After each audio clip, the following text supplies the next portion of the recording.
Welcome everyone to Nano's Indie Cafe, the show where we discuss and promote various indie games and indie projects. If you're an indie developer or an indie creator, feel free to stop by sometime and talk about your project and promote. And we do this Wednesday through Friday. We typically try to aim for around 2 p.m. Arizona time at twitch.tv/now here. And today I have a guest who's a developer of a Kickstarter game that's a Clothformer. So, welcome, guys. Would you like to introduce yourself? Hey, my name is Garick Campsey. I'm developing Lazr. It's a first Clothformer. It's a combination of cloth and a platformer, and I'm happy to join you.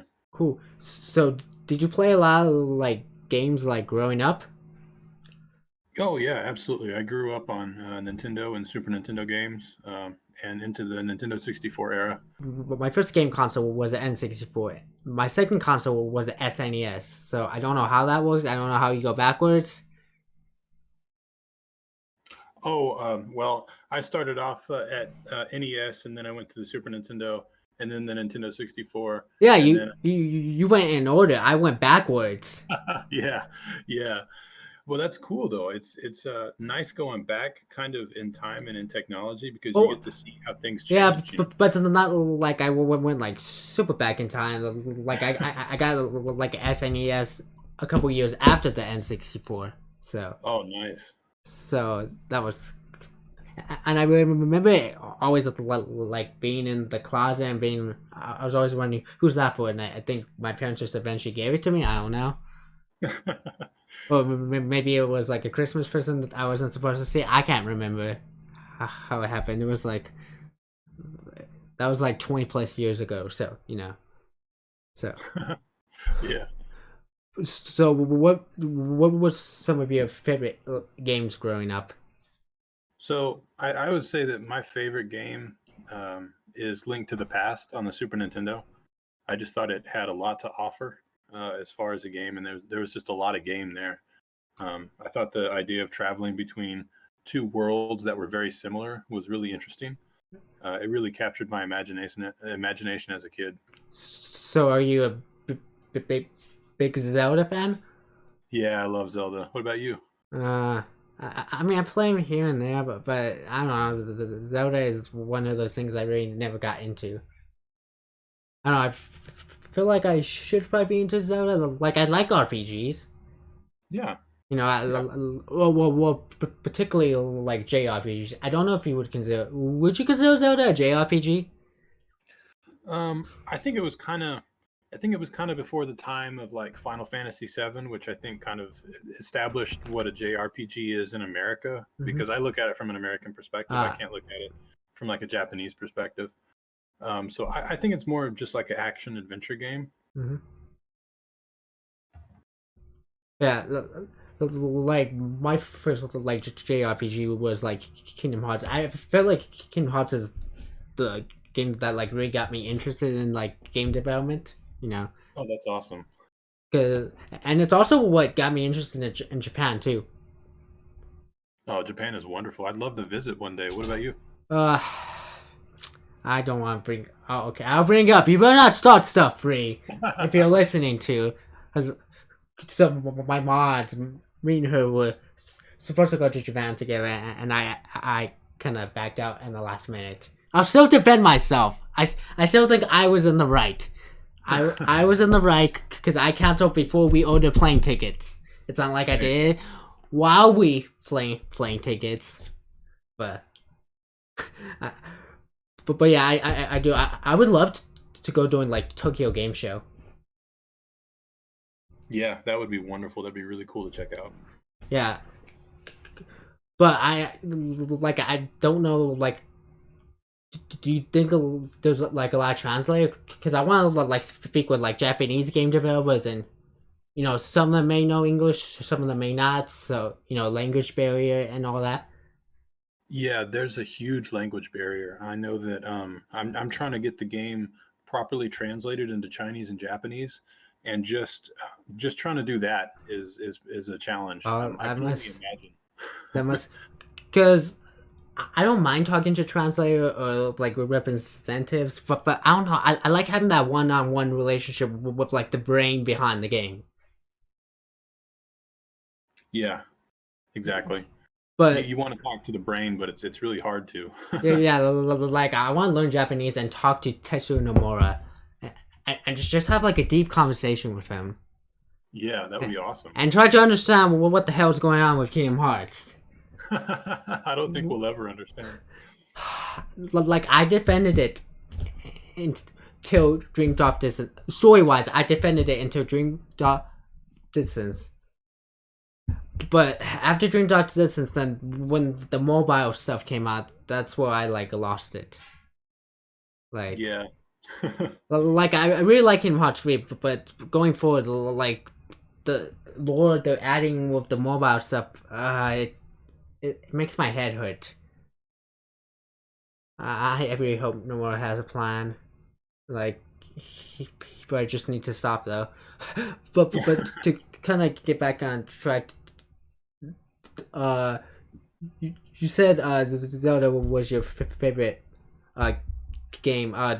Did you have like a favorite console? I would say that the Super Nintendo was probably my favorite console, with Nintendo 64 being pretty close. Um, it was just so cool when it came out. I remember when the Nintendo 64 came out, and there was this huge jump to 3D games Yeah, because we just had 2D before that. yeah. Like I said, 64 was my first console, and I got the like Lolo Donkey Kong 64 console. Yeah. If you remember that one. Hmm. That one was pretty cool. But my favorite console, I would say, it's a console people don't appreciate, but I really like it. Even though I personally haven't played my, I really like the PlayStation Vita. Yeah, it's an awesome console. It had so much potential, man. Yeah. Like a lot of people done videos with like credits, like did a thing, and the whole thing was the video was like too powerful that like developers didn't really know what to do with that power. Yeah, I think at first developers really didn't know what to do. I want to put Laser out on the PS Vita. It's going to be difficult, but it's something that I'm really interested in doing. Then like it Vita's thing gets discontinued though. Is it still possible? Yeah, actually, there are people that continue to manufacture um, physicals Oh, for the PS Vita. So even though the consoles aren't selling anymore, they can still make games for them. hey, if you would make one, let me know. I'll buy the Vita version, man. Like, Absolutely. cause I, I like that like little thing, and they just didn't market it well. I think, Yeah, like there's if a lot of. they didn't like really care about, but there was a lot of cool, neat games. Especially if you were like a JRPG fan, there was a lot of JRPGs for the Vita. Yeah, yeah, and the PlayStation Vita collectors really like physicals now. So there's still a market for games on the PlayStation Vita. I was surprised. Yeah, and I think they tried to help the Vita when they like came out with the PlayStation TV and make things more accessible, but I don't know. Hmm. Like you said, a lot of potential there. Yeah, hey, it did better than the PlayStation Go. Yeah, that's true. People probably don't even know what the PlayStation Go is. I call it the PlayStation Vita prototype. Because that's what it was, pretty much. I don't think I ever played around with that one. So, it looks... I wonder if I can find mine real quick.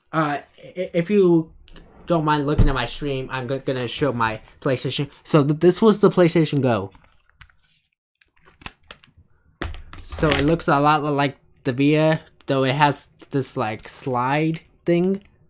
Okay. Do you notice anything interesting about it? What it's missing?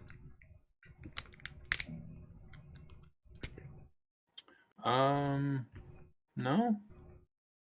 Okay, it's missing a cartridge slot. Ah, okay. So it's all digital then. Yeah, that's what was the PlayStation Go. They wanted to make like a PSP that was like that download only, Huh. Okay. which was it's an interesting concept, and I feel like it's a route that might eventually happen with gaming, but I feel like we're not there yet. Yeah. I Exactly. don't, I agree. and this was like years ago, before like we really start having that like the digital, because this came out when the PSP was still around. Because this is pretty much a PSP, it's just a like download only PSP. So, Yeah. Exactly.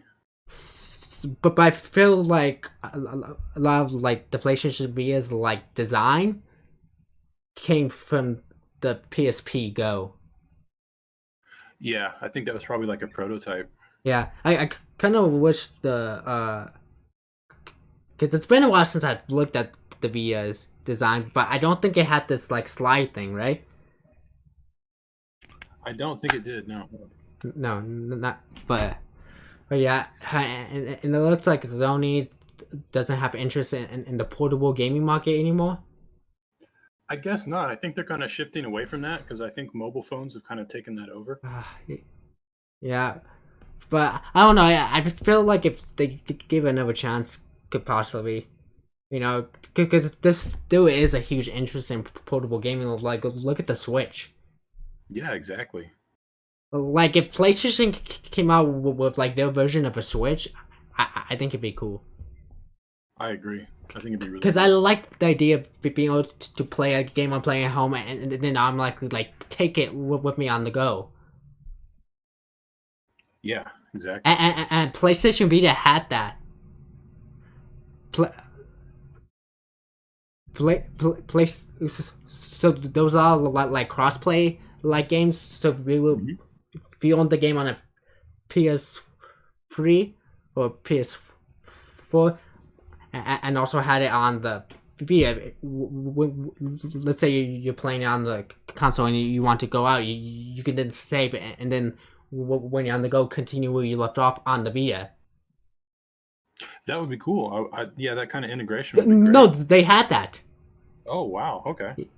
So like something I've said before, like the Vita was kind of the Switch before the Switch. Ah, yeah, I see your point now. It had that like portable, taking your home games from the console on the go. You know, though I think the Switch improved on that concept and made it better, because the thing with the Vita, you needed to own it on the console and on the Vita for it to work. Yeah, So with the Switch, you just need the game because it's like one console. So, but exactly. And Nintendo has really great IP. oh So, yeah, but they're also like Sony's IP, but particularly like the old like platform. Well, I guess it wouldn't be the IP. I don't know how business works, man. it's tough. It's complicated. But like there were like a lot of good platformers on PlayStation, like Jack and Dexter, Crash Bandicoot, Yeah, Spyro, absolutely. Sly Cooper. The first three, Sly Cooper 4 doesn't count. Sly Cooper 4, that's a story. Did you ever play the Sly Cooper games? No, uh-uh. Okay, well, so Sly Cooper 4 isn't a bad game. It's just I felt so Sly 4 was developed by different people who developed Sly Cooper 1 for free. Okay, Okay. which is fine. I feel like people can take over, and it was a okay game, but I really didn't like the ending. Hmm. Like they left it on a giant cliffhanger. Okay, Oh, geez. and I think I can't remember this is 100% sure, but I think I remember the devs who made Sly Force said they don't plan on making any more. To Okay. me, that sounds disrespecting. Continuing someone's story and IP without having the plan to continue it. Yeah, that sucks. I don't know if how true. Maybe they did want to continue it, and Sony won't let them, but they can't say that. I don't know. Like, there's probably more to the story, but just from what I know, like, that just, I don't know. I find that really disrespectful, in my personal opinion. So, Yeah, it's almost always something going on behind the scenes. I think as a developer, I think almost every game developer loves making games and loves working on them, and they don't want to make bad games and they don't want to piss yeah, players. I feel like AAA developers get a bad rep than they probably deserve. Yeah, because their strings are really being pulled by publishers and by larger Yeah, corporations. So and I hate how the internet, when a company does something like shitty, they blame everyone that works for them. yeah, That's they like, let's take like EA. Some people say, "Oh, you're a bad person. Why would you work for a bad company like EA? Don't you have a soul?" And I'm like, well, they want to eat, man. They have a family. Well, potentially, and if they don't have family, they have themselves to like to take care of. And I'm sure that they probably don't agree with everything. exactly. Yeah, they aren't the person in charge making decisions. Yeah, must be tough, like especially being a programmer, and you probably know you're releasing a game that has all these problems, but you can't fix it, even though you probably know how to fix it. You know. Yeah, that can be really stressful and challenging. Yeah. So when did you know you wanted to be a game developer? Um, Around 2012, that's when I started really getting into game design, and it just made a lot of sense to me. So that's when I started with it. Did you go to any like formal education or? I already had experience doing graphic design and website design, and a bunch of different programming jobs. So to me, it just kind of seemed like a natural evolution Okay, of where I was going. so the skills you already had transferred over to your game design, Exactly. Yeah. and those skills you already had. Did you go to college or no? No. In high school, I studied web design, Okay. and then when I graduated, I just started working as a web designer around 2004. Did your like parents or anyone ever pressured you to go to college? There has always been, yeah, there's always been pressure to like go to college and to get a degree and to do it the more official route. But I found that everything I needed to know to become a web designer was available for free online. So it was like I can pay for this knowledge, or I can just get it for free. Yeah, I wish I did that route instead of going to school. Uh, Well, yeah, I mean, you make really good contacts at school, like professors and colleagues and stuff. I've made a couple of contacts, and not so much as a probably should. Life changes and stuff. You know, Yeah, absolutely. you decide you want to go like a different direction, and I'm happy with like the direction I'm going now with things. So Yeah, that's good. As long as you're happy, that's what's important. yeah. So when you did you ever like straight on like tell people you weren't gonna go to college, or like how did they take that? If you don't mind me asking. Um, well, out of high school, I started making more money than my parents, so Oh, they didn't really say much. that always helps. Yeah. Money always like speaks louder than words when it comes to the family and trying to like legitimize what you're doing, and having them Exactly. take what you're doing more like seriously. Because I feel like my parents and siblings don't really understand or take what I do like seriously. So It can be difficult. It can be difficult to find the support you need. I I would say once I once say they don't support. I get more concerned and don't understand it. That's how do yeah. you explain streaming, playing video games on the internet? Yeah, It is a very unique thing. yeah, and our world is changing so fast too. And people just aren't used to the new ways to make money, the new ways to have a job. Yeah. Is like Lazr your first game? No, Laser would be my eighth game, I think. It's my Eighth? first. Yeah, it's my first commercial game to release with a publisher, but I've written about seven other ones. What was your first game like? Not very good, not very fun. do, It do, was. do you think it was a good learning experience though? Oh yeah, absolutely, absolutely. The first game I tried to make was a Zelda clone from Super Nintendo because I was like, oh, this is my favorite kind of game, so let's just make that. And I failed really, really hard, but I learned a What? lot. I'll tell you a secret. You're supposed to fail. Exactly. Like you can't succeed until you fail at least once, maybe twice.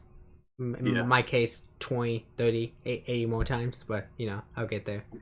I'm right there with you, man. I'm. It took me seven failures before I hit a success. Yeah, like the first episode of this like podcast, which was only like a month ago, but it was okay. I feel like on my end it wasn't that great, but I think like I'm starting to get better. I guess the major thing that's been frustrating me is getting the audio, uh, the way like people haven't complained, but when I listen, I'm like, how do you guys listen to this? Like, I can't. Maybe I'm just like critical of myself. Like, are you critical with your art? Do you like when people play it, they like it, but when you play, when you uh, but when you play it, you're like, this game sucks. Why do people enjoy it? Do you have that reaction? I'm very critical of my own art. Yeah. If it's not perfect, then I hate it. And after something becomes perfect, 2 or 3 weeks later, I'll figure out how to make it better. So it's this constant struggle of garbage and perfection. There's no in between. Yeah, it's all part of the development and improving and figuring out what works and what isn't. And art can be subjective, so it's really hard to know if like what you're making is good or not. Different Yeah, opinions and stuff. But I think there are like certain things that can reach to more people, even if we do have like different opinions and takes on what we enjoy. yeah, exactly. If something's done well, I think that people can appreciate it. So what's the so what was the origin story of your game like? So I like to hang out in programming forums and chats online. I like to Mhm. talk with people. And one of the guys I was talking to told me I should try and do like a cloth simulation. So I went and made a cloth simulation. It was really fun. And I just kind of put it together with a platformer to see what would happen. I really couldn't predict if it was going to be fun or not. I just kind of smashed two ideas together, and it seemed to be new and it seemed to be fun. And I put a video on Twitter, and it got kind of big, and that let me know that people were interested in it. And that's about the time I started working on it full time and turning it into Laser. So can you explain to me what a Clothformer is? Sure. So you take a traditional platformer and you add a cloth simulation into it, and then you let the player climb around on the cloth. Okay, is Clothformer like a legit thing, or is this something you created? It's something that I've created. Okay. Um, but what's interesting is that after I created it and started talking about it, I started seeing other game developers do fun things with ropes and cloth too. So Oh, really? I think, yeah, I don't think it's super big yet, but I think that it will be something that's bigger in the future as more people play with it and develop with it. So you pretty much pioneered that. Yeah, I would say that I'm definitely pioneering a new way of playing around with platforming mechanics. Um, yeah, definitely. It's very scary though because there's no one to ask and there's no examples to work Oh from. yeah, but at least you. But think of it this way: you get to make those rules and examples and stuff. Exactly. I get to fail a bunch. I didn't mean like that, but you get to like set the standard, Yeah, yeah, exactly. so people will be looking at you for inspiration. How does that feel, knowing the potential possibility of people looking at your game as like an inspiration for future Clothformers? That's cool. I really like that. I really like that I'm inspiring people to try new things and to do new stuff.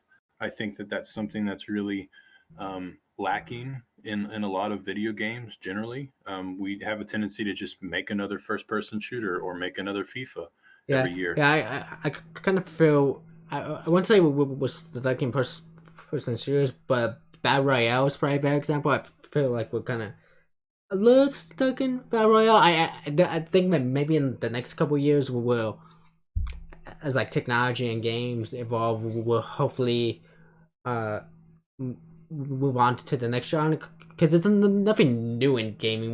We've been stuck in like genres before. Like back in the day, it was all about those like 3D platformers. Exactly. Yeah. So like FPSs and Battle Royale is just the current trend. So Yeah. I'm curious what the next trend. I honestly think it's gonna probably involve like VR or like cloud gaming maybe. So yeah, I've been thinking about that. I've been thinking that VR is going to take off, but it's just it hasn't been there yet. Maybe with Alex, maybe with Half-Life 3, we'll get a good VR game finally. That looks legit though. That looks pretty good. Yeah, I'm not like a huge Half Life fan, but that like looks really good. yeah. Ah, Hopefully that's what VR needs. yeah. I know people would like pissed that it was VR and not the next Half Life, but come on, guys, you should have expected, right? Yeah, Valve always likes to do new things and to try wild ideas out. Maybe eventually you guys will get Half Life. I mean, if we got Kingdom Hearts 3, Half Life can't be that impossible, right? Yeah, exactly. Uh, well, so your game has like a lot of cyberpunk influences. Well, why cyberpunk? Why do you enjoy cyberpunk so much? So I think that we're approaching kind of living in a cyberpunk world with technology and everything, and especially what's going on around the world. So it seemed to me like cyberpunk was just 30 or 40 years away, and I think that people are interested and maybe a little bit scared of that future. So being able to play around in that world, mm, it interests them, and I don't know, it interests me too. Like I really like Yeah. Bladerunner, Judge Dredd, Akira, Ghost in the Shell. Okay, so here what scares me about the future. If we're talking Yeah, about future, okay, going all digital, that scares the hell out of me. yeah, yeah, Because what happens if the internet blows up? No, like legitly, like the internet disappears and can no longer be accessed. yeah. That shuts down a lot of the world. Yeah, and we're slowly starting to go away from physical media. So like if that happens, I lose all my movies, right? My TV Exactly. shows, like, but the thing I really like to do with me, it's more convenient. Cause I don't know, I'm tired of having a bunch of crap around me. I'm trying to downsize a little bit, and digital media makes that more easier. But I feel like one day we're gonna get to a point where we're like everything's accessed through one account, Yeah, probably. through like a fingerprint or a ID card. Like your whole life is accessed through that. Your social security, your bank information, like everything's accessed through that one thing. So if people access that one thing, you know, Because I'm sure there's going to be cyber hackers in the future Oh, absolutely. with Scary, but also interesting. like digital AIs, and we're probably gonna have like AI fights and digital monsters. Oh, okay, maybe I've been watching. Okay, I got a little carried away there, but regardless, you get the point. Like the way we access stuff, I feel like it's going to be interesting. Yeah, absolutely. And how we like handle that like security. I And think it's fun to make stories in that world too, and that's kind of what Lazer's about. yeah, because it gets like people thinking, and Yeah, it, exactly. it opens up like discussion. Because I feel like video games, you should be able to talk about whatever you want, even if it's like dark subjects. It's subjects that probably need to be discussed and talk. And I know that can rub people the wrong way, because when people think about games, they just think about having fun. It should just be enjoyment. But I think there's value in games other than enjoyment. We can make games that deal with real issues and use it as a platform to talk about said issues. Absolutely. I totally agree with you. Like I feel like we need more, I guess, political games maybe is Yeah. the right word, and like social issues and stuff. And but people are kind of afraid to talk about that stuff because of black backlash and stuff. Yeah, we live in a pretty sensitive political environment currently, so it's difficult to talk about a lot of things. Yeah. So why did you choose like 2D? Well, 2D is a little bit easier to do. So I want to be able to do everything myself. And if I made it in 3D, it would take a lot longer to develop. And I wanted to kind of keep the size of the project smaller. I didn't want to make something really big and then fail at making something really big.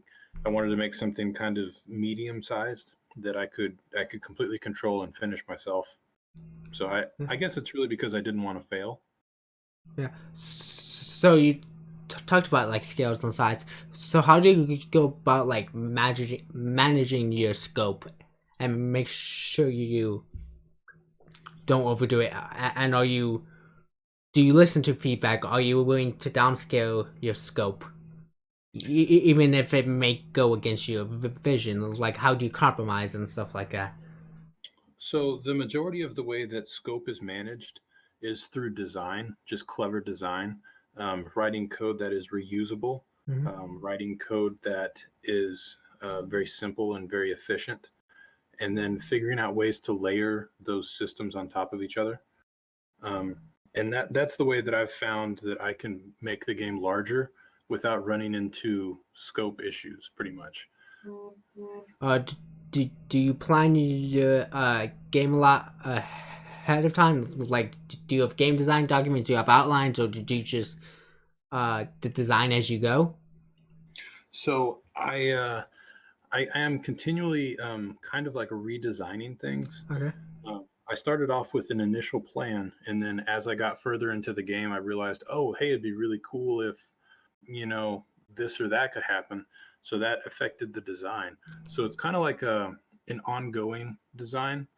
Yeah. I'm never really settled on something until it's in the game and working and players like it. And that's when I'm okay, it's done. And do you have a team or no? I can't remember. No, it's just me. I work with a composer, Okay. and then Uh, I get feedback from players online. okay. So you do the art too, right? Yes, absolutely. So how long have you been doing art? Like, did you do art before you start development of your game? Yes, I did art actually starting in elementary school. That's been one of my main focuses is doing art, and then I took a lot of art classes and made a lot of art growing up. And then I thought that I could use my art skills to transition into more of a like a design career, making websites and making graphic Uh, design and print design and stuff. And that turned out pretty well.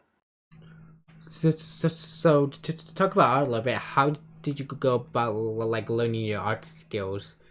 Did you like study actual like art design, like anatomy and the different like art concepts, or did you just like practice a bunch?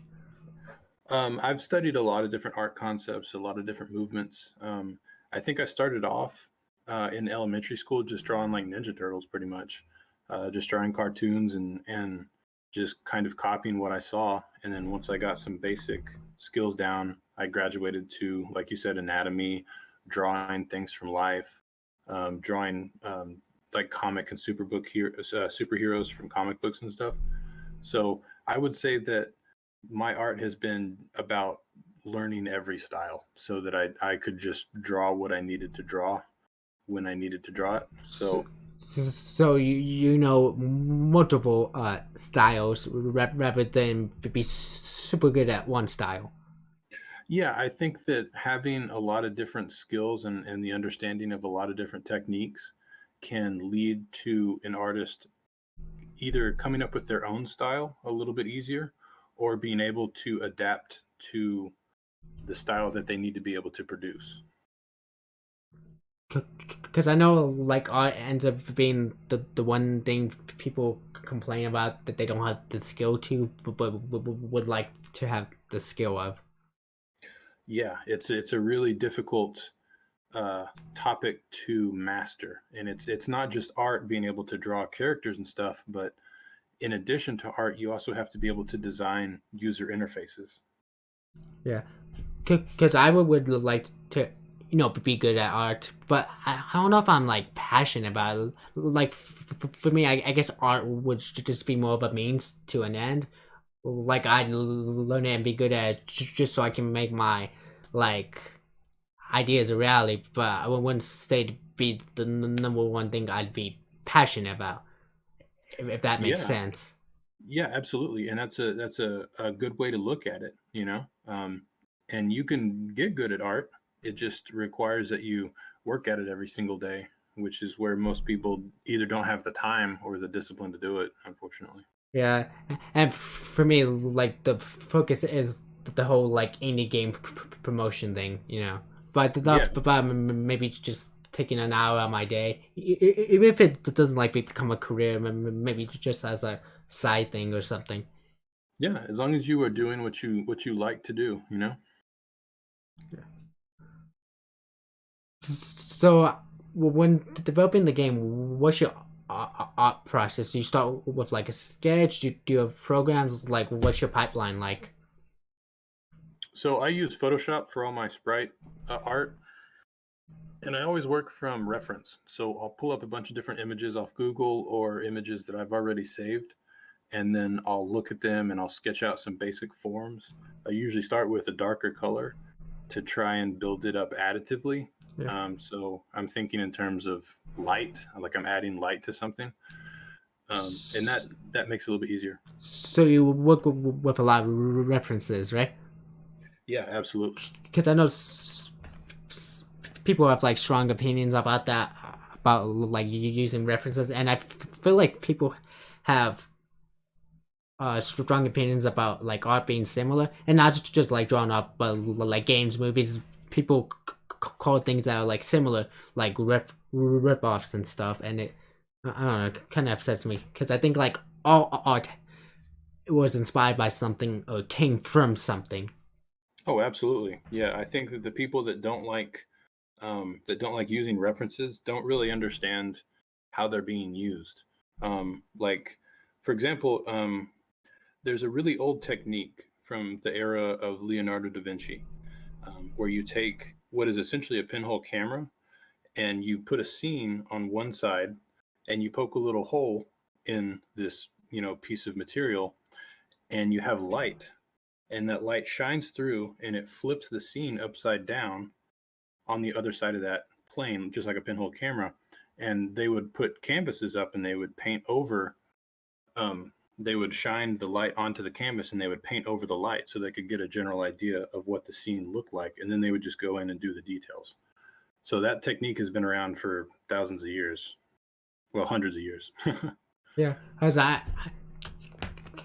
I because when like shows or something are like have maybe a couple like elements that are similar or doing something similar, I did then like see videos like so and so is like a ripoff and stuff like that, and I'm like that's not what a rip off is. Yeah, exactly. If you copy something exactly, then I think that's stealing. But if you take something, Unless it's like a parody. yeah, but if you use it as inspiration, that's fine. That's okay. Yeah, like there's very few things that wasn't inspired by something. Exactly. You know, even if it's not like inspired by like other art, things get inspired by life experiences and stuff. You don't just like come up with an idea from nothing. You are inspired by something around you, and then you develop that idea from there. Exactly. Yep. So, what for the game overall? What was some of your inspirations then? Oh, a lot of the inspirations come from Bladerunner and Akira, Ghost in the Shell, Judge Dredd.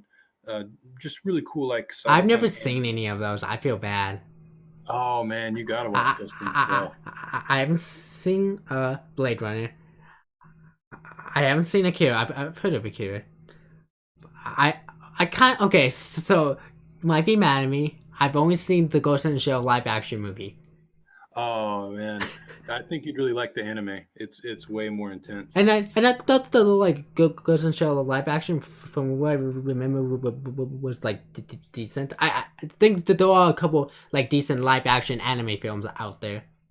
Oh yeah, it's not bad at all. Like oh my god, what was that live action anime film? Aida for Fallen Angel. Huh? I don't think I saw that one. Yeah, it came out a couple years. That one was pretty good. Oh, speaking of like the live action films, I don't know if you watch a lot of anime, but the making like a Steins Gate live action movie. Wow, I'll have to check that out. Yeah, should be interesting. So, what game engines? How did you decide on your game engine?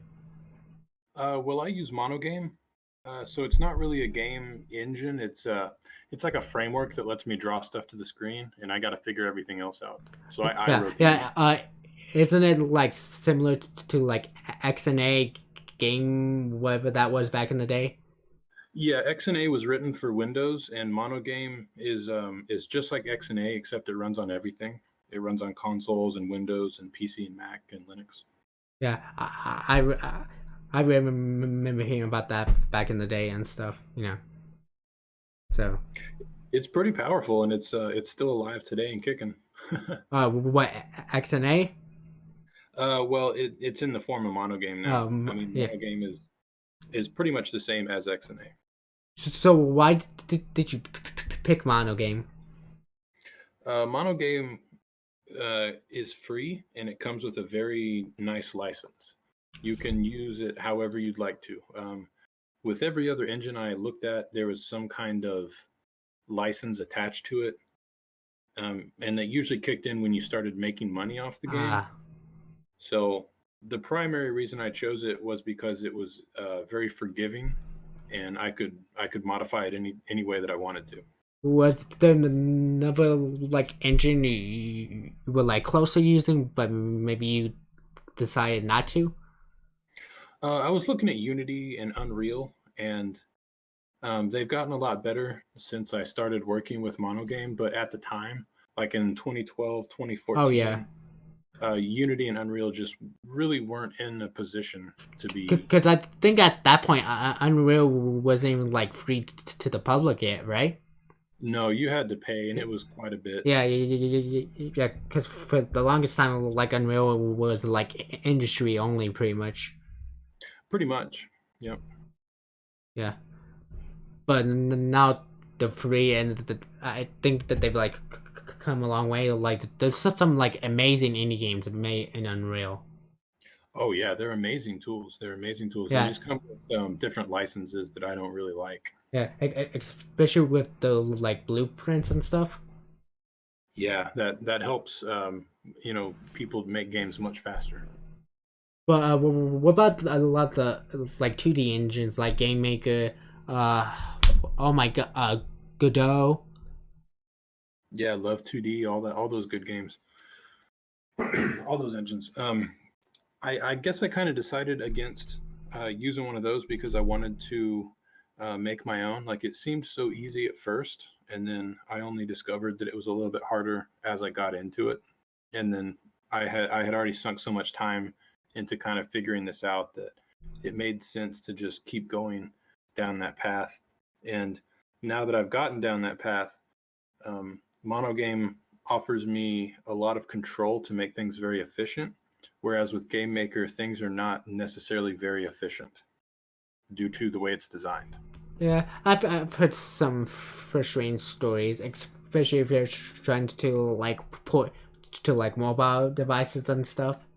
Yeah, I yeah. hear that's fun. Hear that's fun. So to kind of get more into like the meat of your game, what how would you describe the core mechanics? Like how does the game flow? So it's kind of like Mega Man. It's like a very modern Mega Man combined with Celeste, pretty much. Cool.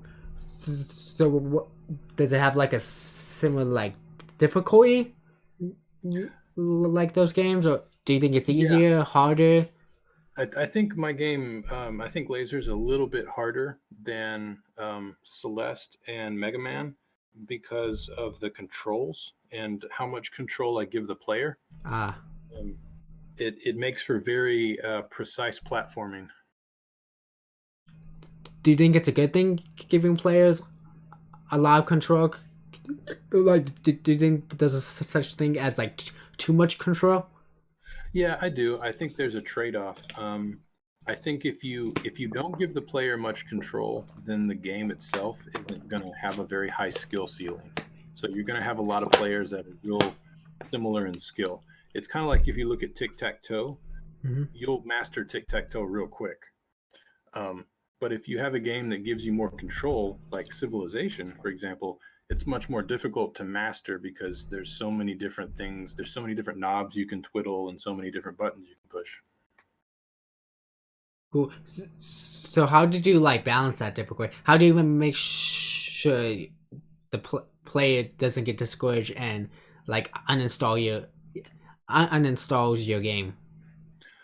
That's a really difficult balance to maintain. And the only way that I've really been able to do it is by listening to the players as much as possible. And when they tell me, hey, this is too difficult, or I'm having a hard time with this, or when I watch one of the videos and they're playing a level and they keep dying at the same place, then I realize, oh, there's a problem and I need to address that. I need to redesign that part of the level, or I need to change the way that the game works so that it's not being frustrating, but it's still challenging and fun. Cool. Cause yeah, like difficulty is a hard thing because you have a lot of different like players, different skill sets, and you also to a certain degree will probably want to also make your game appealing to people who aren't good at games or people who maybe never played a game and this may be their first game because every game is someone's first game. Absolutely, yeah. I hope that this isn't their first game. It's very hard. I mean, look at some of the games we played back in the day, though. Yeah, that's true. That is true. Like someone's first game was like Mega Man One. Oh yeah. Poor, Maybe they're still playing it. poor soul, man. I tried playing Mega Man One once. It was like unlike an emulator, and it didn't go so well. Yeah, I couldn't get like past the first couple of screens, man. it's very difficult. Like I'm not good at games, but I think that one, I think that makes me the perfect like target demographic for certain games. And go on, it look like you were gonna say something. Oh yeah, you're absolutely right. There's many different categories of players. Some people will play a game for just a few minutes. They want more of a casual like experience, but then there's also some people who will play a game for years and years and years. Like, are you familiar with speedrunning at all? Yeah, of course. Those speedrunners, like, have you seen some of the tricks? They can like skip portions of the game. It's crazy, man. Yeah, I love watching those videos. I love just watching them take games apart and break them and figure out glitches and stuff. That's fun to me. Yeah, especially like RPGs and how they can like manipulate the RNG in games. Yeah, Like that's ab- some crazy mad scientist. Like how do you like that's crazy.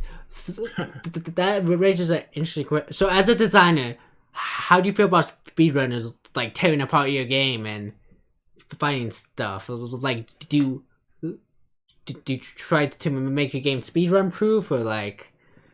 So I love the speedrunning community, and I really want Laser to be speedrun. So I'm kind of writing everything with respect towards them. It's very difficult to break Laser, and because of that, any kind of record that a speedrunner sets will likely last longer because a glitch won't be discovered later on that makes that record old. You know. Yeah, I've been like, so when you do discover a bug, you don't like keep it in for the speedrunners. It kind of depends on the bug. Most of the bugs that I discover are game breaking, like I'll get stuck in a wall or something, Yeah, and then I have to go in and I have to fix that because I don't want that to happen. don't Um, worry, I'll probably find some more for you. So I okay. break I break games pretty easily. I Huh. don't do it on purpose. I just press a button and like, psh, game Yeah, broken. I love doing that too. One of the things that I found in Laser by accident was super dash. If you press jump and then you press dash really quick with the direction held, you'll like dash a little bit further than you normally would because it's combining that initial jump with the dash. And I didn't plan for that to happen, but as soon as I kind of discovered that bug, I was like, "Oh, this is perfect. I'm going to use this. I'm definitely keeping it in the game." Oh, something I've thought about, like with game design, and I wonder if this is something game designers could implement instead of like completely removing those bugs. Maybe keep them in for like a speedrun mode of Yeah, the game. that would be fun. Yeah. Do you think that's could be a good idea for your game and maybe like other games, or do you think that could damage reputation of a game by leaving bugs in, even if it's only in the speedrun mode? Um, I think that for speed running, that might be appropriate. It might be better to have different versions of the game available, so that way people can compete on different versions of the game with different kinds of bugs. Yeah, but then you run the risk of people complaining about having to uh pay for the game twice. Oh, yeah, I see what you're saying. I would make all those versions available for free. Okay, but what if they then just decide to buy the free version without buying the regular version? So with Laser, I have a demo that's free, and then I'm going to release a full game later on. Mhm. So I'm hoping that people will buy the full game later on after they've kind of got a taste of what the demo's like. But I would definitely keep that separate and have only like a paid version and a free version. So when did you decide for? So you said you made like 8 or 9 games, right? Yeah. And this one is your first commercial game. So what made you want to go commercial with this? Um, the idea really seemed like it had a lot of potential, and I think that it would be fun to make something that's new and to spread it all over the world and to have people play it and enjoy it. Um, I just kind of saw it as an opportunity to make something unique, and and maybe make a little money off of it too. That would be nice too. Money's always nice. Yeah, being able to eat is great. Yeah. And I think your like tagline's very marketable. Like Clothformer, like I've never like heard anything about that, so that like really catch my eye. Do you think having that Clothformer like word included and stuff like has really helped you? I think that it's definitely generated some interest. I know that people look at that word and they say, "Wait, I don't know what that means. Let me learn a little bit more." And that plays out one of two ways. The first way is they see the cloth and they're like, "Oh, that's cool. I get it." And then I've had other people say, "Well, I don't get it. Like I'm seeing the cloth in the game, but I don't understand what you mean by cloth former." I'm, So I mean, I think it's kind of self-explanatory. Cloth platformer. It's a play on that, probably involving cloth. You know. exactly, but some people just don't get things very quickly. So I generally have to kind of put a controller in their hand and say, "Hey, beat this level." And then by the end of the level, they're like, "Okay, I get it now." That's so. That's interesting. Do you have a hard time explaining your game to people when you're pitching it? Be it um, online, real life, like.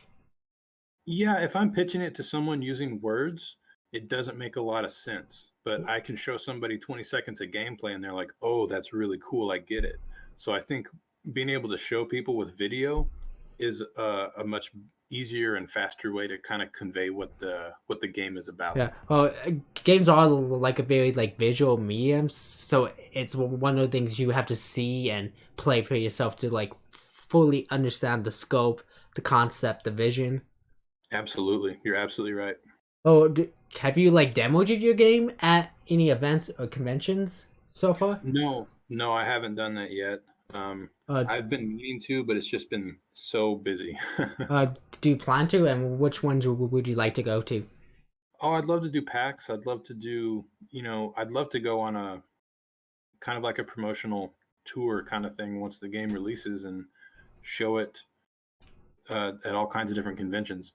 Uh, But it's just a matter of balancing development and cost, pretty much. yeah, that'd be cool. I did think uh PAX could be a potential one, though it Yeah. could be pricey. Though, the, even if you can't go to PAX, there's like a lot of like PAX like after parties you could probably demo your stuff at. Yeah, that'd be awesome. I'd love to do that.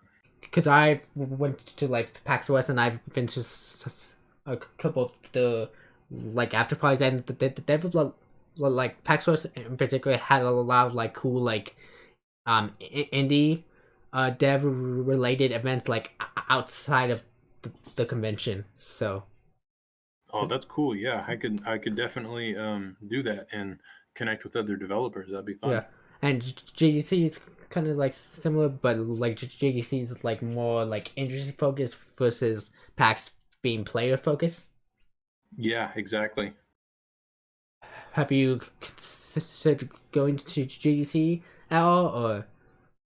Yeah, actually, I had an invitation to go to GDC this year in San Francisco, but I just couldn't make it work with my Ah, schedule. man, because I'm going to GGC. If you were accepted, we could have met up, man. It would have been cool.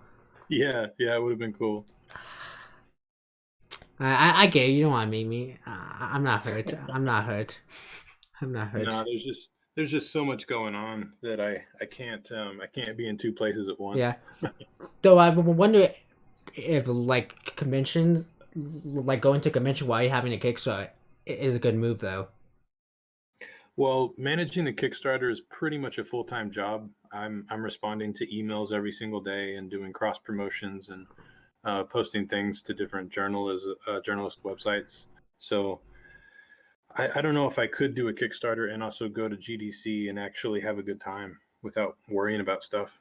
Well, I was talking about conventions in general, like demoing your game at like a convention while the Kickstarter's going on could like lead to some Kickstarter traffic, is what I'm saying. Oh, absolutely, absolutely. The only trade-off there is that because I'm only one person, If I'm doing a convention, then I can't really manage the Kickstarter. I can't answer emails or questions or anything. So I wish I had more people to work with. Yeah. uh, that's kind of gets it into some other topics. So do you do your marketing yourself? For the most part, yeah. My publishing company will help me do marketing in different ways, but I create all of the marketing materials, all the images, all the videos, everything. That's all me. Have you consider maybe later down on the line, or maybe for your next game, hiring like a marketing person or like a marketing team? Yeah, for my next game, I'm definitely going to work with more people and I'm going to have a bigger budget. But a lot of things are just determined by budget.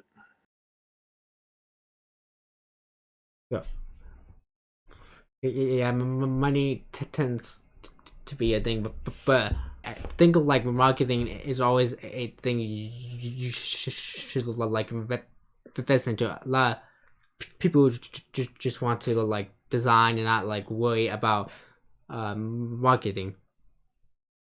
Yeah, if I could focus more on design, it would be a lot better. So do you think having a demo like on in your Kickstarter helps? Because I've had that discussion a lot.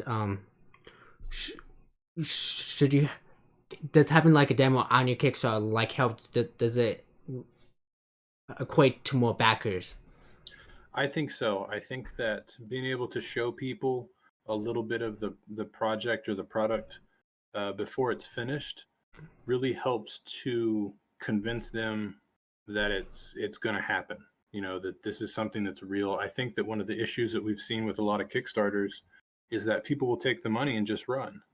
So if you show them something that works, um, they have a lot more trust. I think that having a demo really builds trust with your backers. Yeah, because when I in the early days of like crowdfunding anymore, people are starting to notice when they're being screwed over. So you got because people are like spending my money. You gotta take responsibility with that money. I feel Exactly. You're absolutely right.